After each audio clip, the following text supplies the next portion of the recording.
Hare Krishna.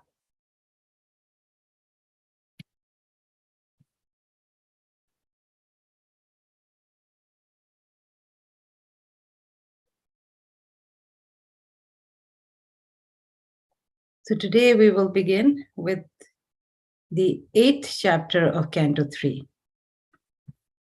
So give me 1 second.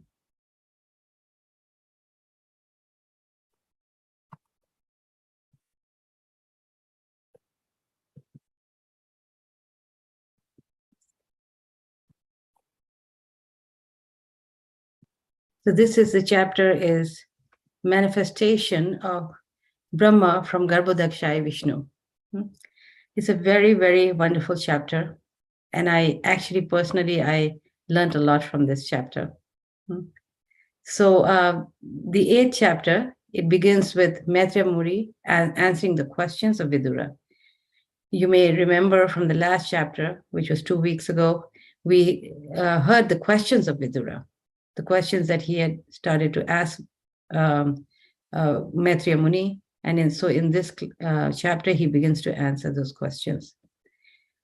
And when he's beginning to answer the questions, he's going to be reciting the Srimad Bhagavatam. Okay, so this is very interesting because now this Srimad Bhagavatam will be spoken again. So the first time it was spoken was in the 2nd canto, when Brahma pleases Lord Vishnu, who then reveals himself. He not only reveals himself, but the spiritual world, and empowers him to create.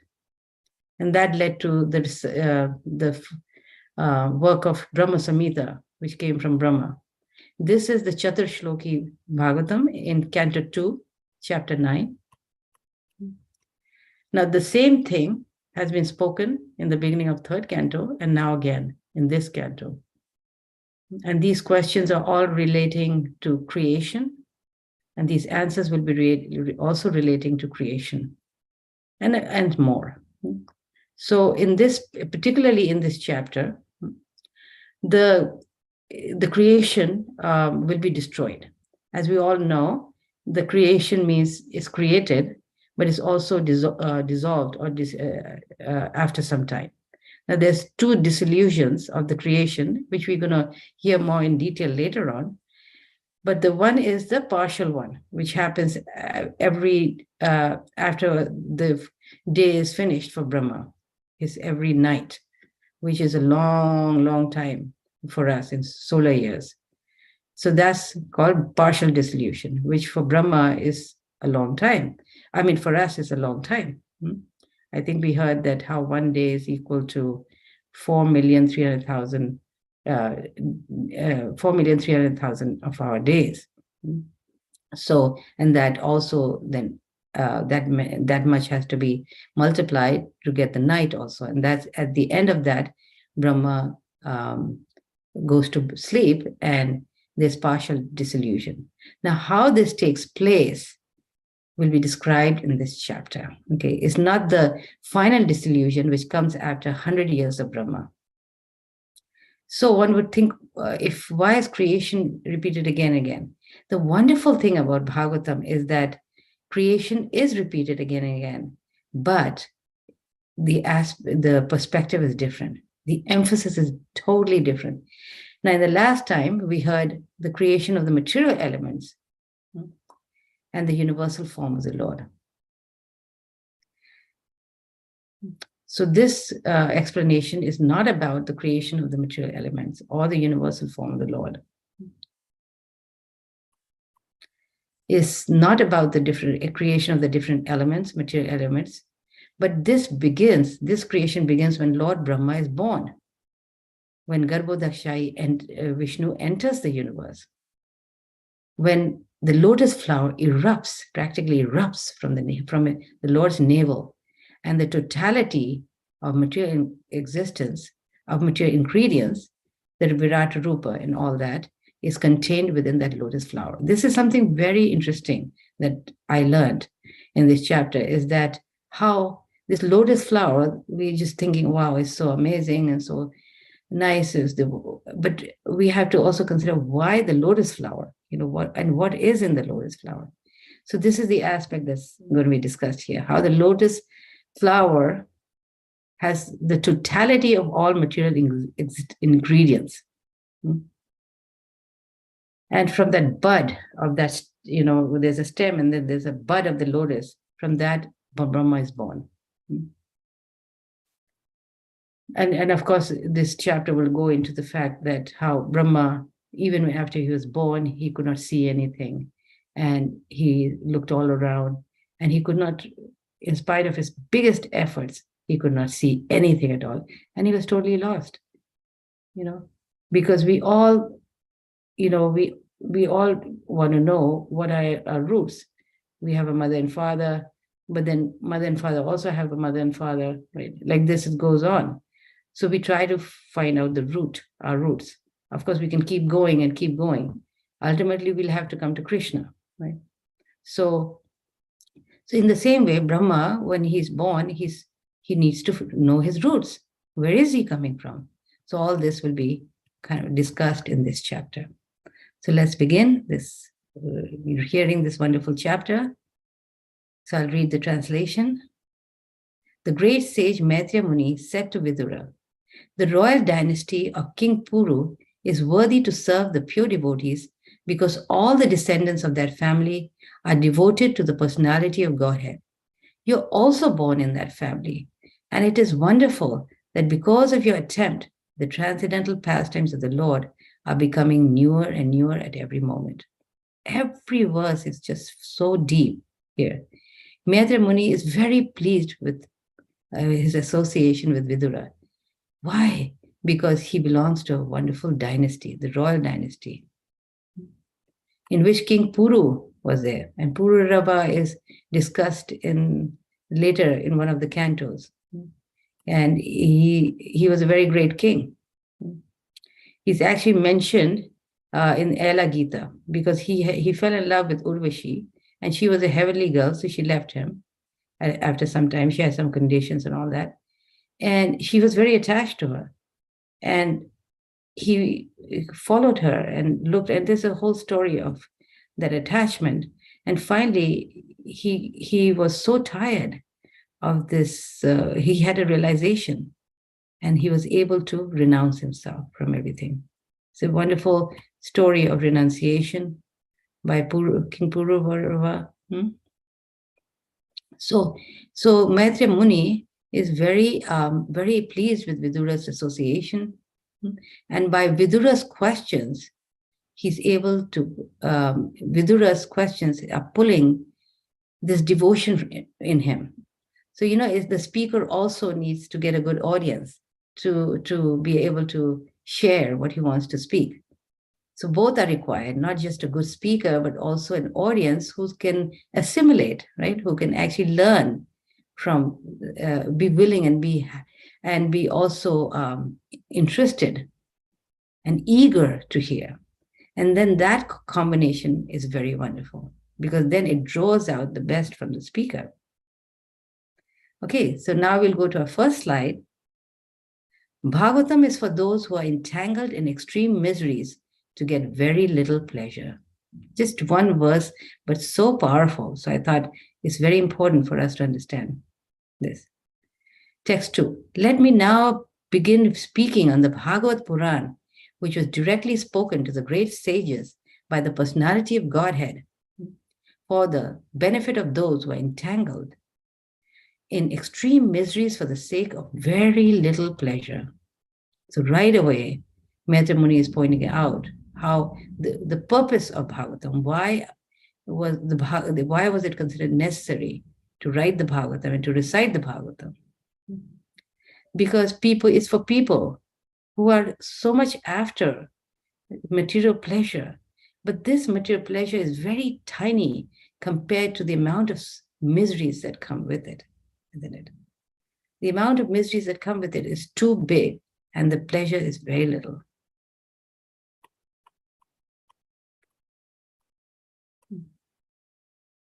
Prabhupada is writing here, they engage in fruitive activities, not knowing the implications. Under the false impression that the body is the self, the living entities foolishly relate to so many false attachments. They think they can engage with materialistic paraphernalia forever. I sometimes see old people talking, and they're still making plans, and they're 75. It's so amazing. One old man yesterday was saying that how he went to the hardware store and he got some things to fix in his house. And he was doing a major project in his house, a remodeling, because all his life he was, in that type of business. He's still doing it. Why? Because people are thinking they will engage in materialistic paraphernalia forever. This gross misconception of life is so strong that a person suffers continually, life after life, under the external energy of the Lord.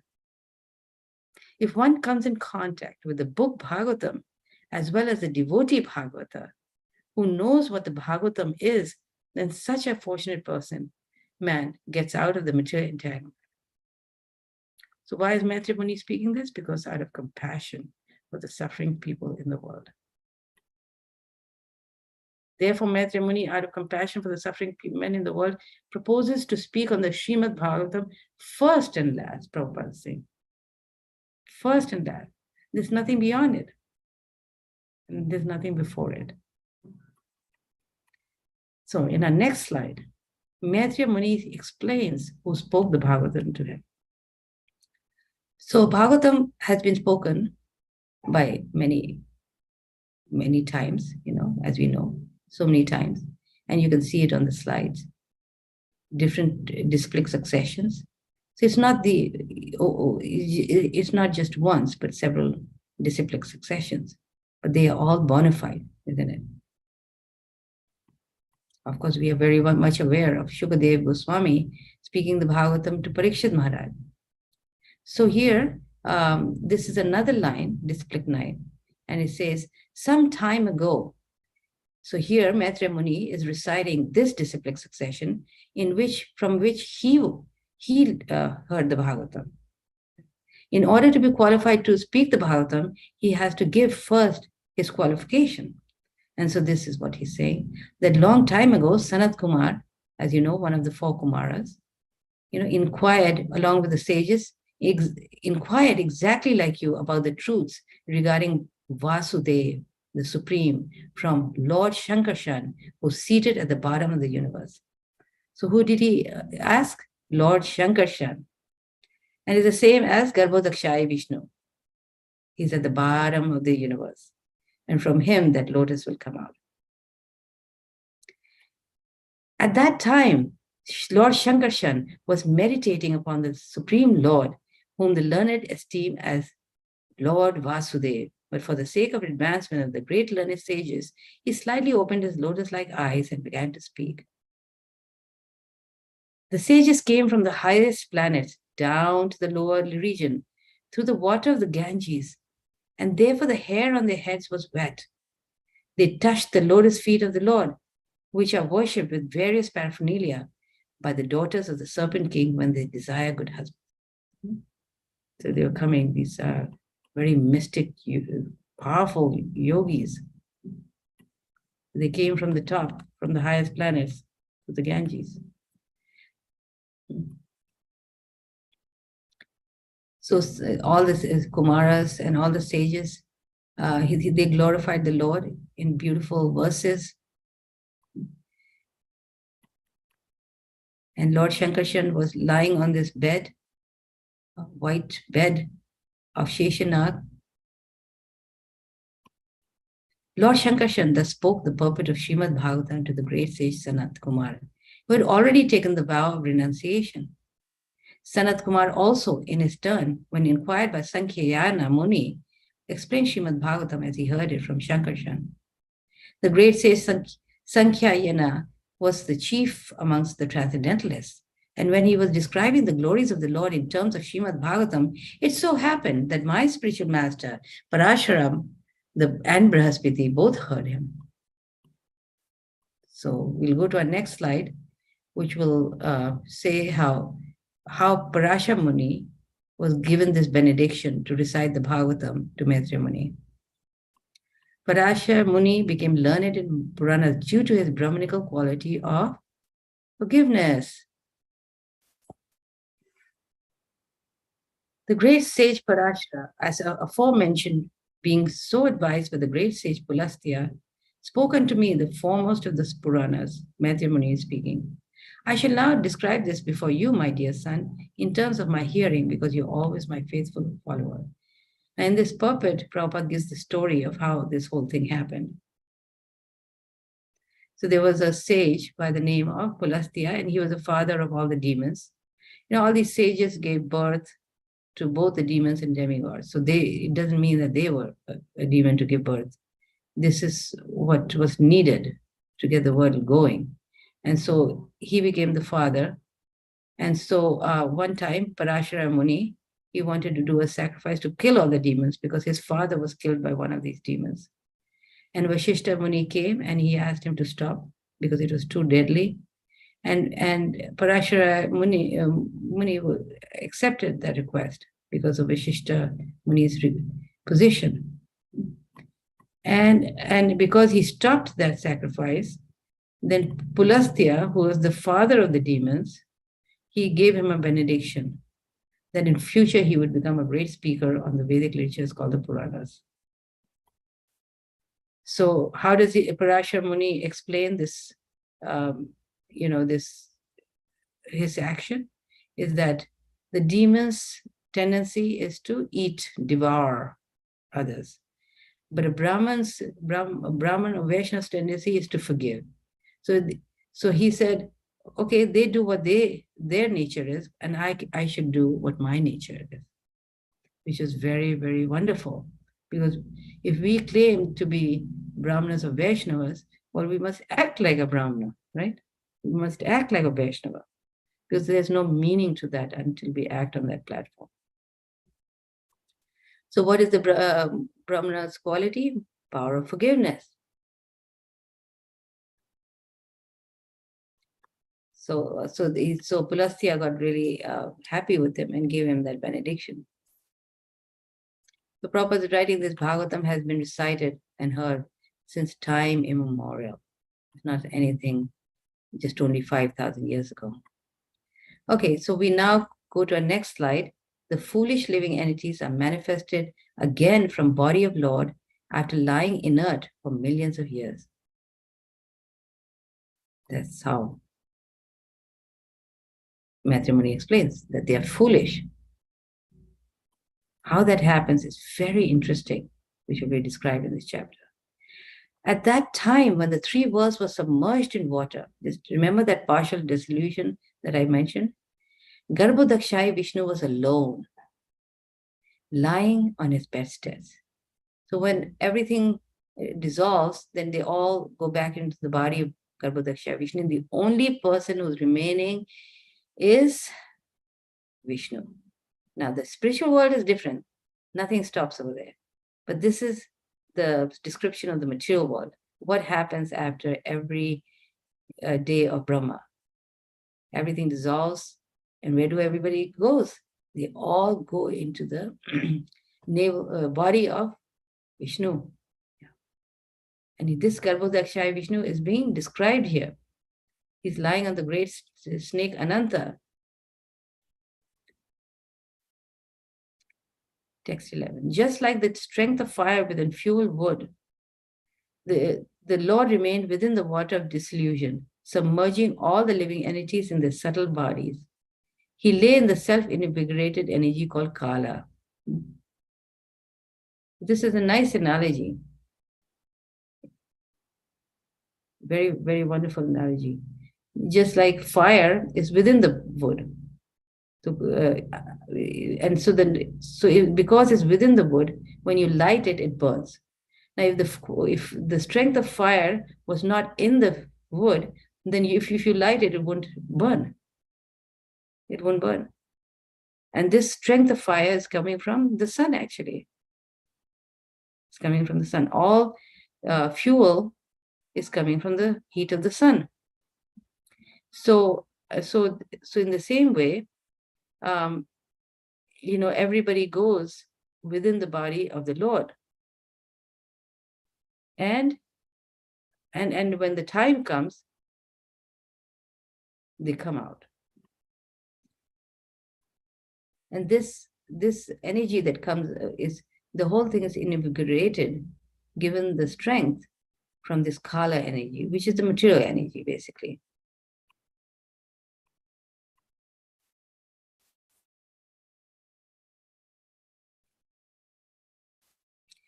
The Lord lay down for 1,000 cycles of 4 yugas in his internal potency, and by his external energy, he appeared to be sleeping within the water.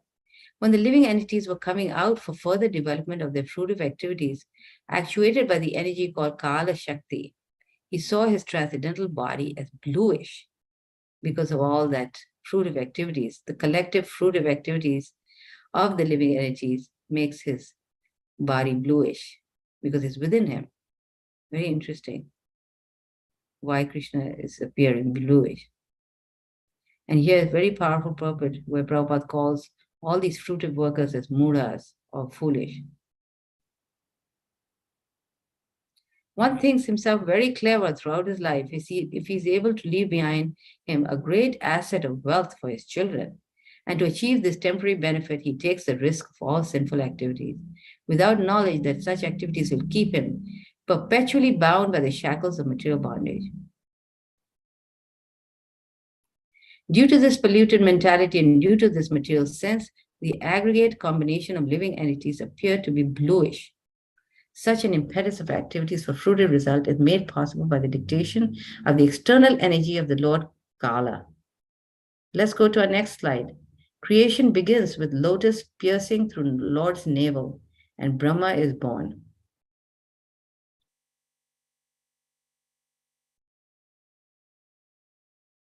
The subtle subject matter of creation on which the Lord's attention was fixed was agitated by the material mode of passion, and thus a subtle form of creation pierced through his abdomen. So this can only take place through the mode of passion. And this is still the subtle form, right? It's not the gross form. It's the subtle form of creation because it's lying in that form within the body of the Lord. Piercing through this sum total form of the fruitive activity of the living entities took the shape of a bud of a lotus flower generated from the personality of Vishnu, and by his supreme will, it illuminated everything like the sun and dried up the vast waters of the devastation. So this, when creation begins and the lotus comes out from the navel, the lotus, heats, dries up everything. It illuminates, that means it illuminates everything, which means it has fire, the power of fire within it. And this way, it dries up everything. So interesting, isn't it? You can imagine, Garbhodakshai Vishnu, in pitch dark, he's laying down. Of course, he's not in pitch dark because he's got jewels on his body and it's all shining. Krishna is self-effulgent himself. However, when the lotus comes out, it's also very illuminating. It's very bright. And it dries up the water because that's how creation will happen, right? Into that universal lotus flower, Lord Vishnu personally entered as a super soul. And when it was thus impregnated with all the modes of material nature, the personality of Vedic wisdom, whom we call self-born, was generated, which is Brahma. So in other words, when the lotus flower came out, the Lord entered. Remember that lotus flower is like the entire totality of all the material creation is within that lotus flower. Or you can say the Virata Rupa of the Lord is the lotus flower. Okay, so everything is there. So Krishna enters that, because nothing can work without the Krishna there. So Prabhupada is explaining this in the purport. This lotus flower is the universal Virat form, or the gigantic form of the Lord in the material world. It becomes amalgamated in the personality of Godhead Vishnu in its abdomen at the time of dissolution, and it becomes manifest at the time of creation. This is due to Garbhodakshaya Vishnu, who enters into each of the universes. In this form is the sum total of all the fruitive activities of the living entities conditioned by material nature, and the first of them, namely Brahma, or the controller of the universe, is generated from the lotus flower.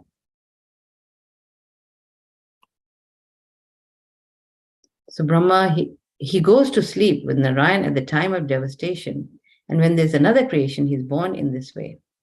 In this description, we have the conception of three: the gross Virat form, the subtle Hiranyagarbha, and the material creative force, Brahma.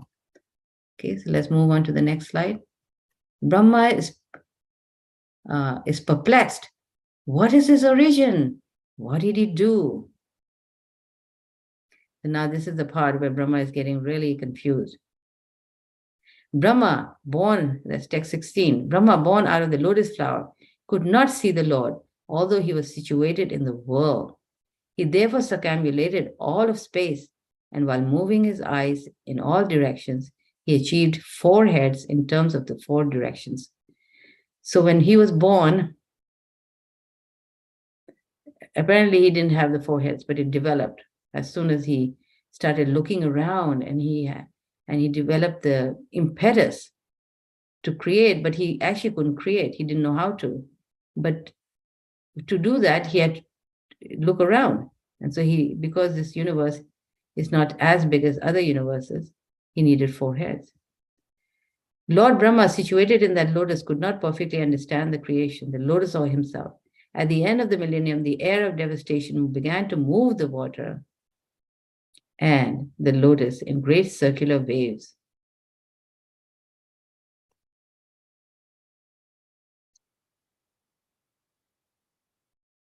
Lord Brahma, in his ignorance, contemplated, who am I that I am situated on top of the lotus? Wherefrom has it sprouted?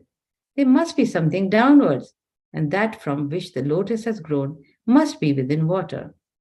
So naturally his logic was that I'm sitting here, I'm connected to the stem of the lotus, and the stem of the lotus is within the water. So obviously I need to go down within that stem to see where my origin is. Lord Brahma, thus contemplating, entered the water through the channel of the stem of the lotus. But in spite of entering the stem and going nearer to the navel of Vishnu, he could not trace out the root. He went all the way back. And remember, this stem is covering all the 3 worlds: the lower, the middle, and the higher. Just imagine like that. How long the stem must be, because it's covering all the 3 worlds. Krishna, Garbhodakshaya's Vishnu body is also explained as being as big as the 3 worlds.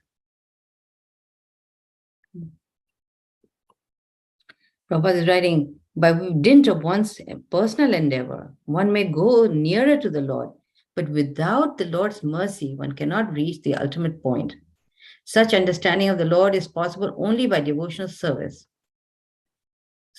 In Bhagavad Gita 18:55, Bhaktya mam abhijanati yavan yash chashmi tatvata. So he went up to the navel. Just imagine, right to the end of the navel, end of the stem. Not the end of the navel, but end of the stem, which is right next to the navel. He still could not see the Lord. So that's why Prabhupada is saying, you can go near the Lord, but you cannot see him, really. But of course, we can't even go near the Lord. But Brahma was able to go really next to the Lord, but he could see nothing. Oh, Vidura, while searching in that way about his existence, Brahma reached his ultimate time, which is the eternal wheel of Vishnu, and which generates fear in the mind of the living entity, like the fear of death. Can you imagine that he kept looking and looking for 100 years of his own life, which is like, what, 311 trillion years? Prabhupada's right somewhere. And then when he started coming close to the end of his life, there's something called fear that came from him. So this is our condition. As long as we are conditioned in this material world, there will be fear of death. And Brahma is experiencing just like that, fear of death. So we move on to our next slide. Perplexed Brahma surrenders to Lord and meditates on him.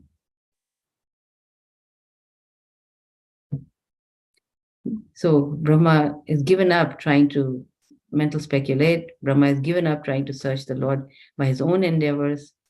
Now he knows he has to surrender. And how does he surrender? By concentrating his mind on the Supreme Lord.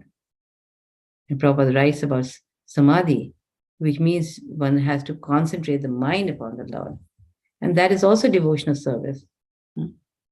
As long as we have the concentration of the mind on the Lord and not on something impersonal or vague or a scene. So this is a type of self-surrender that Brahma did. He gave up his personal endeavors and he concentrated on the Lord. And this is really our process too. We have to actually give up our own personal endeavor and surrender to the Lord. Exactly what Brahma did. And Krishna was naturally going to be pleased. Now he's going to meditate for another 100 of his years. So Prabhupada is writing, each and every living entity needs to engage in devotional service to the Lord if he wishes to understand the ultimate cause of his existence. We'll move on to the next slide. The Lord is pleased with Brahma's penance, reveals himself. At the end, text 22, at the end of Brahma's 100 years, when his meditation was complete, he developed the required knowledge, and as a result, he could see in his heart the Supreme within himself, whom he could not see before with the greatest endeavor. Now he could see, because why? Because Krishna is pleased. Again, wonderful purport where Prabhupada says the power of devotional service, and this is actually the only way to see the Lord, not by personal endeavor or by meditation. And he meditated for that long, and Krishna was pleased by him. And when he saw the Lord, then he wrote. After seeing that beautiful vision, he wrote the Brahma Samhita, which was discovered by Lord Chaitanya. It was recognized by Lord Chaitanya, in which he sings Govindam Adi Purusham Tam Aham Bhajami. So actually it's said in the Bhagavatam that actually Brahma saw Shyam Sundar, because Brahma Samhita is about Govinda, who's Shyam Sundar. And of course the spiritual world with all this beauty. So we'll go to our next slide, the beauty of Lord Shankarshan lying on Ananta Shesha. So many verses have been dedicated to this, the description of Lord Shankarshan. Very, very beautiful. It's verse 23 to 32, that many verses. So what does Brahma see? We can see it through his eyes, right? We can see through his eyes. Brahma could see that on the water there was a gigantic lotus-like white bedspread. The body of Sheshanag, on which the personality of Godhead was lying alone. The whole atmosphere was illuminated by the rays of the jewels bedecking the hood of Sheshanag, and that illumination dissipated all the darkness of those regions. Now listen to the description now. The luster of the transcendental body of the Lord mocked the beauty of the coral mountain. So many of these comparisons will be given here, and the reason is because we are so conditioned, we cannot imagine the Lord's beauty unless it is compared to something material of this world. And then we can get a grasp of what really the Lord looks like. And this is done very poetically in these verses. The luster of the transcendental body of the Lord mocked the beauty of the coral mountain. The coral mountain is very beautifully dressed by the evening sky, but the yellow dress of the Lord mocked its beauty. There is gold on the summit of the mountain, but the Lord's helmet, bedecked with jewels, mocked it. So coral mountain, I've heard, is kind of black, but it could be other colors too. I'm not sure about that. But so you can see a blackish, bluish body. Again, and when the mountain is, there's an evening sky and the sun is going down, is setting, then it's compared to the yellow dress of the Lord. Why? Because the Lord is bluish, blackish, and he wears yellow dhoti, pitamba dhoti. So wonderfully is compared. There's gold on the summit of the mountain, but the Lord's helmet, bedecked with jewels, mocked it. The mountain's waterfalls, herbs, etc., with the panorama of flowers seem like garlands, but the Lord's gigantic body and his hands and legs, decorated with jewels, pearls, tulsi leaves, and flower garlands, mocked the scene on the mountain. So we can imagine, right? It's easier to imagine the mountain and the beauty on the mountain. But so this way we can understand how the Lord's body was decorated with these things, even better things like tulsi leaves and flower garlands. His transcendental body, unlimited in length and breadth, occupied the three planetary systems, upper, middle, and lower. His body was self-illuminated by unparalleled dress and variegatedness and was properly ornamental. Now, Krishna can make himself very, very big. That's why when Brahma had, when he saw little Govinda, Krishna as a little boy, he was really confused because he's thinking, my Lord, which is his Lord is Garbhodakshai Vishnu. He's so immense, he's so big. How can this be God? A little boy who's looking for his mother and father, or his friends rather.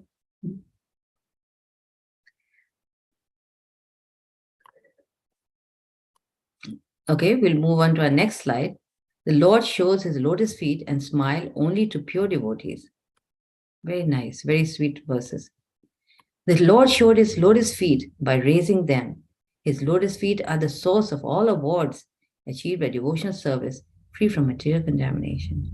Such awards are for those who worship him in pure devotion. The splendor of the transcendental rays from his moon-like toenails and fingernails appeared like the petals of a flower. Now listen to this. He also acknowledged the service of the devotees and vanquished their distress by his beautiful smile. The reflection of his face, decorated with earrings, was so pleasing because it dazzled with the rays from his lips and the beauty of his nose and eyebrows. And Prabhupada writes a wonderful purport why the Lord shows his smiling face to his pure devotees and why the pure devotees get mesmerized by that and they are willing to just see that smile instead of getting all these boons from Krishna, which Krishna is so willing to give, like the ultimate boon of liberation, or for anything lesser. Like higher interest into the higher planetary systems, or to become one with the Lord. They have no interest in all that. And this makes the Lord a debtor. He becomes very obliged. And so what can he give them? He gives his smile, because the devotees don't want anything. But the Krishna, because the devotees won't take anything, he becomes a debtor of these devotees. And so the devotees become very happy when Krishna shows his smiling face. And to see the devotees happy, Krishna becomes very happy, even happier. And when the devotees see Krishna so happy, they also become even happier. And so Prabhupada writes, there's continuous transcendental competition between the Lord and the devotees by such reciprocation of service. And this continuation of more description of how the Lord's waist is also covered by yellow cloth. And then how he's covered by the hoods of Ananta, just like a sandalwood tree is covered by many snakes. Okay.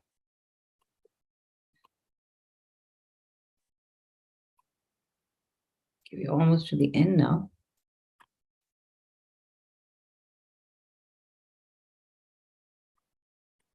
Lord Brahma, thus looking upon the Lord in the shape of a mountain, concluded that he was Hari, the personality of Godhead. He saw that the garland of flowers on his chest glorified him with Vedic wisdom in sweet songs and looked very beautiful. He was protected by the Sudarshan wheel for fighting, and even the sun, moon, air, fire, etc. could not have access to him. When Lord Brahma, the maker of the universal destination, thus saw the Lord, he simultaneously glanced over creation. Lord Brahma saw the lake in Lord Vishnu's navel and the lotus flower, as well as the devastating water, the drying and air and the sky. All became visible to him. Next slide, the last one.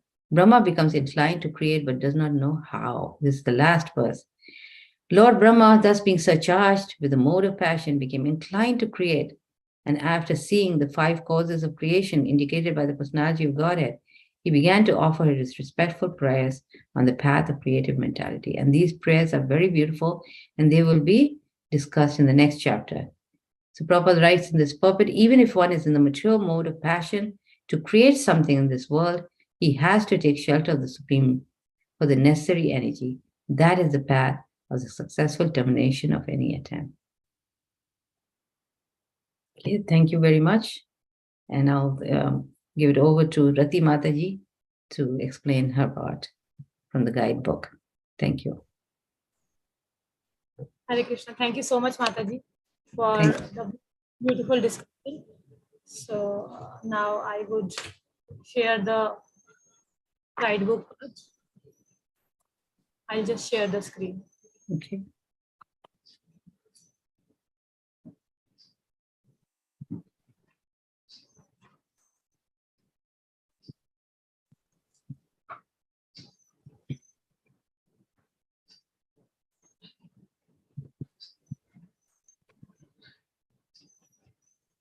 Is the screen visible?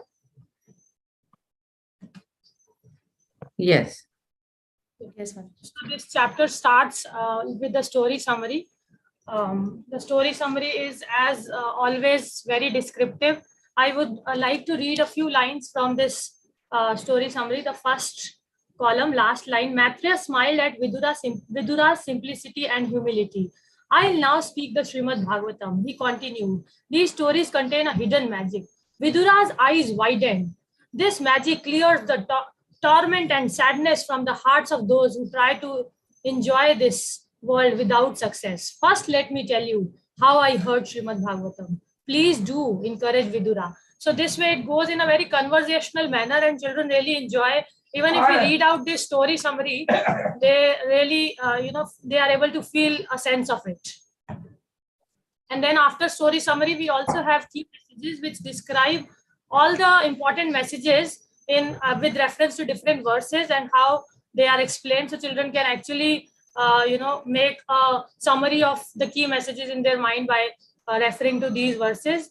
And then there are understanding the story-based questions, which are all multiple choices, and children really we have fun with children engaging in these questions. And this will also give them a summary of this chapter once again. And then we have had higher order thinking questions, which actually always, I make a note of it, and while reading the translations, we can always elaborate upon these higher order thinking questions. And then there are artistic activities, which the first one, which my daughters really enjoyed doing it. It was a lotus flower stamp. So, they cut the pieces of potato into half, and then the stamps were made of the seed, then the sprouts, then the bud, and then the lotus flower. So these stamps they made, and then this entire growth of lotus flower from seed to flower was depicted through these stamp activities. So these are just small artistic activity which will engage children positively and will give them a sense of connectivity to Srimad Bhagavatam through these activities. Then there is this diagram of the universe activity, wherein they have to make a diagram of the universe from the topmost planet to the lowermost, and then they have to show Lord Sankarshan and the 4 Kumaras coming from the Ganges, from the topmost planet to Lord Sankarshan to have his blessings. And then, this diagram has to be shown. Then there are critical thinking activities wherein children are, again, this was very interesting when my daughters were engaging in these questions, and one of them became a new student and one of them was like practicer of Krishna consciousness, and then the elder one was trying to, the younger one was posing the questions and the elder one was trying to convince her about, this Krishna consciousness through this chapter, the fantastic spiritual facts that are explained in this chapter, like, 4 Kumaras traveling from the topmost planet to the lowermost planet, and how this lotus stem grew from the navel of Lord Vishnu, and how did Brahma appear. So all these questions were asked in a very fantastic manner by the younger one, and elder one I was really surprised the way they were interacting. The elder one was trying to convince the younger one about these facts, and she was also very intelligently asking different questions. So it was very much fun engaging in this activity. Again, a critical thinking one, which really helped children to go deep again into the philosophy of Bhagavatam. And then there are writing activities wherein, some artistic skills are also there along with writing skills. So this is an activity wherein they have to write an essay about Lord Brahma's struggle to find his source of existence. And there are some questions which are these prompt questions wherein children can be encouraged to think about on these lines. So my daughter has written this small story. Lord Brahma was born from the lotus which sprouted from the navel of Lord Vishnu. Many people considered Lord Brahma to be the creator of the universe, but he was himself bewildered about his existence when he was born. He tried to find the source of his existence by his mental speculation and went down the stem to try to find his source, but he was not successful. The reason for his failure was that he only tried to find his existence by his best efforts, but he did not call for Lord's mercy. We can never be successful if we depend only on our efforts. We should put in our best efforts and at the same time be dependent on Krishna's mercy. So later on, she also elaborated then when Lord Brahma became conscious of Lord's mercy and prayed to Lord Krishna, then he was revealed of all the truths by Krishna. So that is how in addition to our efforts, we should be dependent on Lord's mercy, was her conclusion of this activity. And then there are some true or false wherein children have to correct the incorrect statements, and where they have to put in the correct words instead of incorrect words. So this, like for example, this is the first one. Maitreya was happy to have Vidura's company and considered it as a benediction to help him increase devotional service to the Lord. So here Vidura was happy to have Maitreya's company. So that is how they have to correct the incorrect word, and so that the statement makes sense. And then there is this disciplinic succession based activity wherein there are different personalities which are mentioned in one column, and then their spiritual masters are mentioned in another column. They are all jumbled up. So they have to identify who is the spiritual master of whom. Like for example, Vidura. So Maitreya Muni is the spiritual master of Vidura. So similarly, Srila Bhakti Siddhanta Saraswati Thakur is matched with Srila Gaur Kishore Das Babaji Maharaj. So like this, they have they have to identify who is the spiritual master of whom. So this is another one very interesting activity. And then there are answers which are mentioned to all the activities beginning from understanding story, the fantastic facts and disciplic succession. What do you think? So the answers are also provided so that parents and teachers can actually see and make sure that children are going in right direction. And I would also like to mention that this presentation was actually made by my daughter. So they are so much interested in this Bhagavatam now that she volunteered herself that Mama, let me try this time. So I was a little bit busy with some guests at home. So she actually, meaning I have not made a single page of it. She has made this entire presentation. So I would actually like to thank Mataji for these beautiful classes that my daughters are really enjoying. Mataji, thank you so much. Hare Krishna. Any questions anybody have?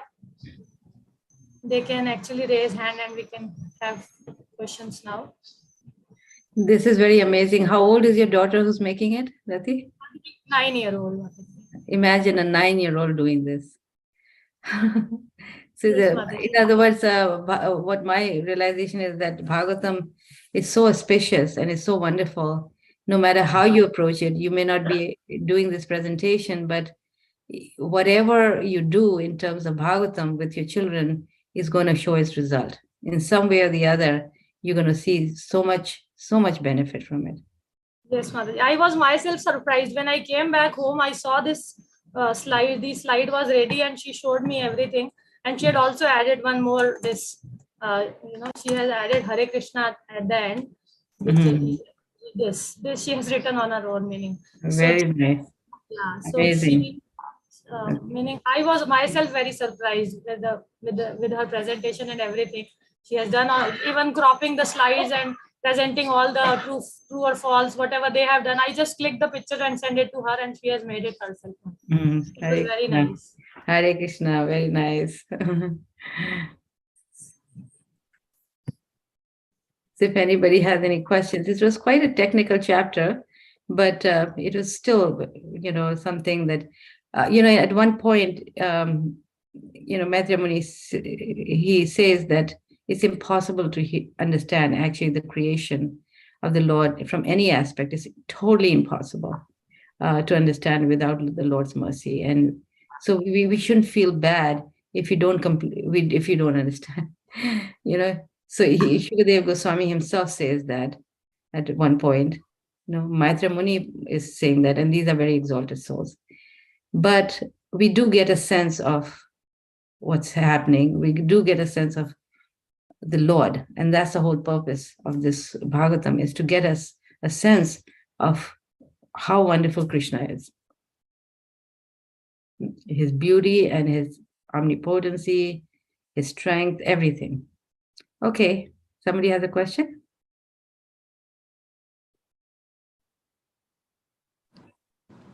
Hare Krishna, Mataji. Thank you so much for another wonderful explanation, Mataji.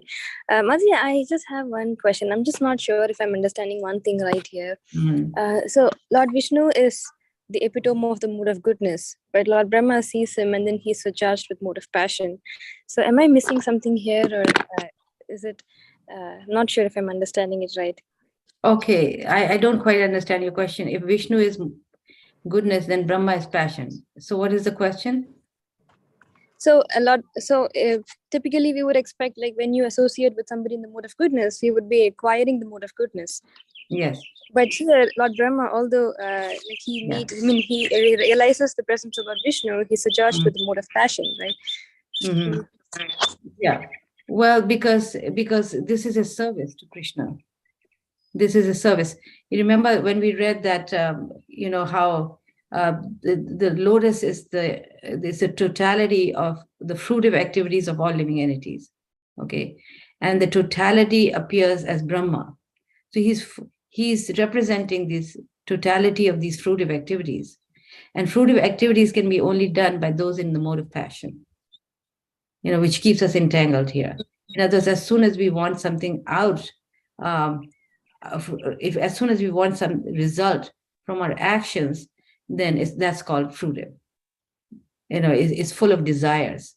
It's full of karma. So that has to be done in the mode of passion. So these are the guna avatars of Krishna. So in a way, they are empowered by Krishna. So these are not ordinary souls. Brahma and and Lord Shiva, of course, is more powerful. They have been empowered by the Lord's energy, by the Lord's mode of passion to actually do what they do. Okay, because these living entities, they when they're lying in this subtle form within the body of Krishna, they have that karma with them. They have those desires already in them, and they're just simply not manifested during the time that they're submerged in the water, in the Lord's body, and it comes out. So Lord Brahma is representing the totality of this entire fruitive activities. Okay, so so as soon as he's born, he's like anxious to create, because and you can imagine, passion gives us so much trouble, right? When we are passionate, then we have to create, we have to work so hard to provide and all that. And imagine somebody who's got the totality of passion. So his mood for creation was so intense at that time. Imagine having all that passion. To me, it would be really horrible, right? But this is a service. This is a service. And then at that point, he looks around. He's really eager, and he doesn't know how to serve. Okay, because when he's born, he's already developing the idea of doing something, doing his mode of passion, but he cannot do it. So he tries it by his own endeavor. He can do it. He surrenders. He makes that effort of going down the stem, and when he surrenders, when he gets to the end of the stem and he still cannot see anything, when he surrenders, then the Lord gives him that ability to create. You see? So that's why we see this. Thank you, Mataji. It was very helpful.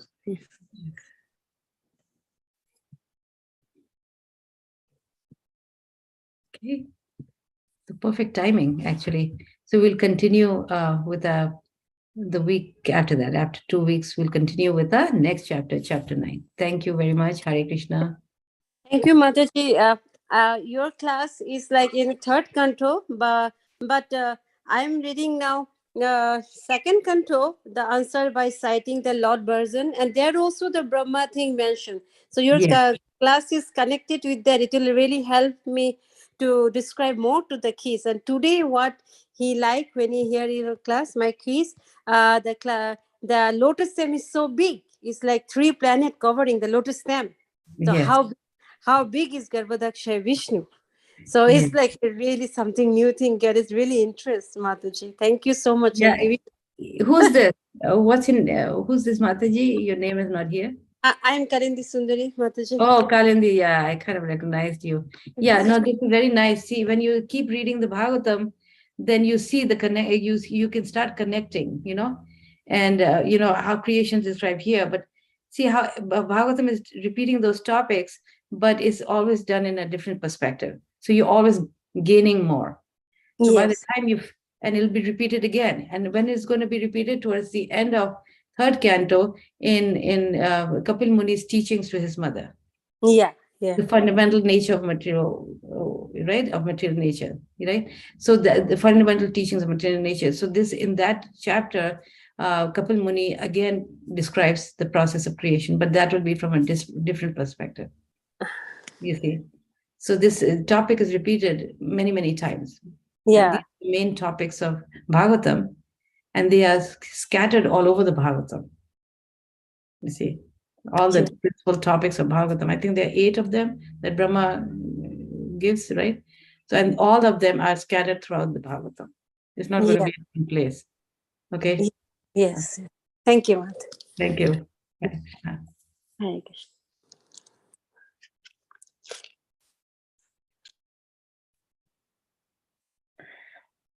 Okay. I think we're done now. Yes, Mataji. Thank you, Mataji. Hare Krishna, everyone. We'll see you next time. Thank you, Mataji. Hare Krishna. Thank you so much, Mataji. Hare Krishna. Thank you, Mata.